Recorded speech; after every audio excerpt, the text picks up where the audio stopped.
One of the most impactful productivity ideas I've heard in the last few years is called ghost stepping.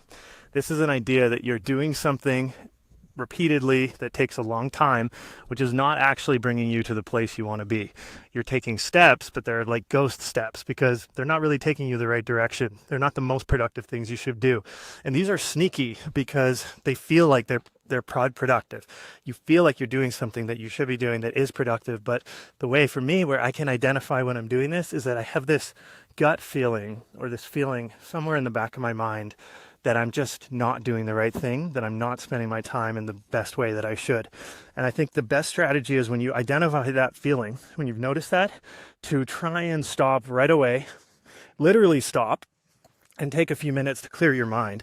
And then think about what you're doing more objectively and how you can approach it so that you don't have to spend as much time doing it. I want to give you a specific example. I created a course, it's called the AI Engineer Roadmap, and I spent a lot of time writing these big lessons, big markdown files. And at some point in the course, I realized, like in the development process, I realized people don't want this. People want me to film videos. That's what I do on YouTube. I make videos about software development. But people don't want me to sell them an article. But I said, no, it's too late. I'm already going for it. I'm already halfway through. I need to finish. And that like completionist mentality is something that's pretty drilled into me. But I think that's a mistake, right? And I think the better thing would have been to do is in that moment to step back and say, okay, how can I reduce the scope of this right now? Because I was ghost stepping and I wasted a lot of time on that.